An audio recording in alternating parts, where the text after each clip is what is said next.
Bayou Time Sports is brought to you by Terrible General Health System's Community Sports Institute in conjunction with Barker Honda. All right, welcome back as we continue to remember Coach Jack Becker, and I want to turn once again to one of our teammates, me and Jimmy. Jimmy's in the crowd. Mike Blouin is here, and he was on that team 1978. And Mike, I can remember vividly,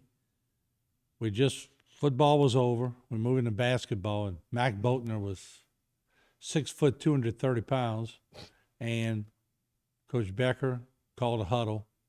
Boatner was killing us. And he put a boxing one in play, and he gave you the duty of handling Mac Boatner. What was that like? That was interesting, I can tell you.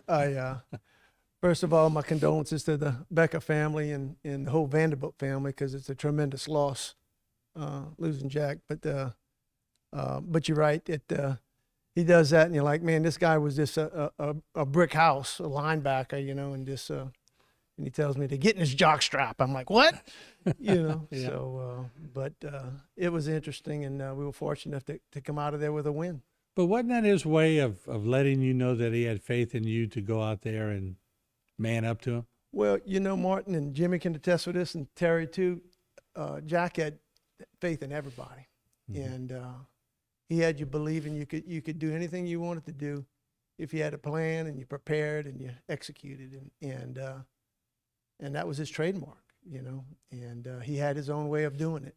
And so that's exactly what he was about. Would you say the practices were methodical? Because they were. When we watched Mark Spence and Jay Luke's team and Clint Morgan, and that was after Terry and them, and even Tommy Tabor and all the practices didn't change that much. They were pretty methodical, weren't they? Well, they were methodical. They were tough. Conditioning was a big part of it, and discipline, and you mentioned about him liking to play on the road. He thrived on challenges, and he liked getting the best out of every individual, and he always had a scheme, and and it was limit the turnovers and don't create them, and we're not gonna let their best man beat us. So he was always going to take something out of it, and he had us always believing we were in the game before we even started. Yeah. And let's talk about his teaching, the classroom, because we all had him in the classroom, but, he was pretty even-keeled kind of guy. Yeah. He had his way of doing things no matter what he was doing. When he taught driver's ed, as you know, he had his way of doing that. He was in that little compact car. I never forget the compact car he was in. It looked like his knees were on the side of his ears in that car, They were. He had to fold himself in and fold himself back out. But he had such a humble and kind spirit. He always exemplified the best of character and Christianity, and exemplified that to his players at all times. And was there a part of that we didn't see? We were so enthralled in sports and basketball that we really sort of missed the behind the scenes, the guidance concert kind of thing. He would sit there for hours and type up, I guess you'd call them applications for students. I see Kathy shaking her head, and Coach Albert too, just so someone could get a chance at a scholarship. Yep. So there's a lot of things we didn't see as athletes that he was doing for the whole student body. Absolutely. He was a big giver to the Vanderbilt community, and in a lot of different ways. As you know, you lose somebody in a funeral, and you look in the back, like you mentioned on break. He was always there to console the families and just be such a stand-up guy.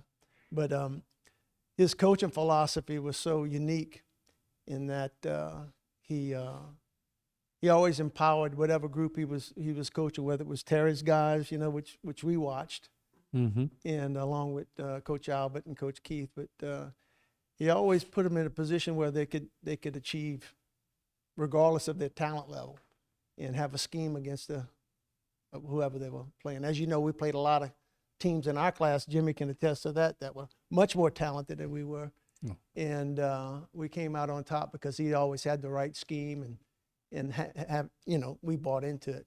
I think every gym we walked into, they were more talented than Oh us. no, you got that right. You got that right. But I think he made us believe in the overachieving, Yes, the absolutely. giant killers. Absolutely. And I think that's what did. What are you going to miss the most about Coach Becker? When you called me to tell me that he had passed, it kind of shook me because he's been such a staple in this community for so many young men and women